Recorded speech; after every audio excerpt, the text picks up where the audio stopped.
My topic is, does bullying lead to perfectionism? I wanted to make this my topic because bullying is a strongly perpetuated topic towards children and adolescents as wrong behavior. However, the long-term effects of bullying doesn't seem to be as widely discussed as the behavior itself. And I feel like I've noticed a large assortment of how some people have been affected from bullying. We obviously hear from the atrocities that happen due to bullying, but there are also some that seem to grow from it and get great success despite being bullied in the past. And some of my examples of those people are Elon Musk, Rihanna, and Michael Phelps.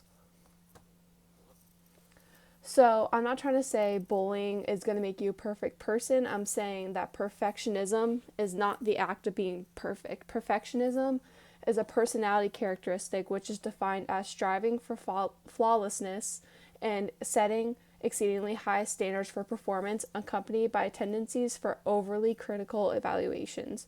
So, perfectionism isn't a healthy thing to be a perfectionist, it's not being perfect. So, I just want to stress that it's bullying does not lead to a good thing necessarily. I just mean it can lead to perfectionism. So, some of the evidence I've gathered is the association between adolescent bullying and perfectionism. So, there was an examined link in a sample of 577 adolescents assessed over 6 years on 6 occasions, and using an autoregressive cross-lagged path analysis, which is the picture behind the text. And their findings showed that perfectionism consistently preceded peer victimization, which is bullying, across early to middle adolescence, which are also the years that coincide with the transition to high school. Results indicated that socially prescribed perfectionism positively predicted peer victimization across multiple time points. So, what about after high school? Because obviously, high school isn't just the ending point for people's experience with bullying or the effects of bullying. So, the aim of this study was to explore the associations between the experience of childhood adversity and multidimensional perfectionism. So, there are 537 undergraduate students with participation ages from 18 to 46, with the mean age of 20, and the participants were very well diversified and of mixed race. Results indicated that the exposure to child adversity was associated strongly with elevated socially prescribed perfectionism and non-display of imperfection. So their childhood experiences of abuse, like emotional, physical, or sexual, was a unique predictor of socially prescribed perfectionism and perfectionistic self-presentation styles. So now we're going to look at not just one form of perfectionism, but multiple forms of perfectionism and how peer victimization can lead to a wide range of perfectionistic traits. So this study assessed the direct and indirect relationships between multiple forms of recalled peer victimization, such as physical, verbal, and indirect, and the current levels of perfectionism, such as self-oriented and socially prescribed, and the community sample of both men and women. Their findings extended those of Miller and Vaillancourt's, another study that addressed the same topic, and their findings demonstrated that this trait, not limited to family experiences, can be extended to include negative peer relations in the development of this personality trait.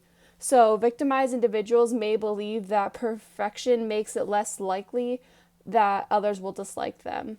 So, their findings of those of Miller and Vaillancourt's suggest that this goal manifests in two ways. Such individuals become stricter in both their evaluations of themselves, which is self-oriented perfectionism, and their perceptions of other assessments of themselves, which is socially prescribed.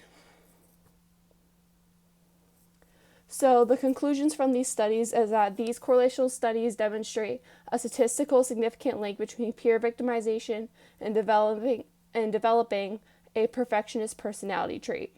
They demonstrate the links that were more direct in the adolescent range to after high school ages 18 to 46 into potential multiple forms of the perfectionistic personality trait. All this showing a potential link to past traumas and specifically by peers. So what does this mean? According to our textbook, the growing cognitive maturity of young adolescents make them increasingly aware of the disparity between their ideal selves and their real selves. They hit a low point around the ages 12 to 13, then self-esteem gradually seems to improve soon after. Emotional support from parents and peers is very important in the growth of self-esteem. Adolescents who feel highly regarded by families and friends are more likely to feel positive about themselves. So, if one's emotional support is hindered by peer victimization, it is possible that this trauma experience at a vulnerable age can lead to a perfectionistic personality trait to deter possible victimization and can become part of one's identity. I believe that this can also be possible considering Erikson's theory of identity versus role confusion. So if they feel like they're being victimized in this point in time where they're very vulnerable and they're growing their personality, it's more likely to stick the perfectionist personality trait to them.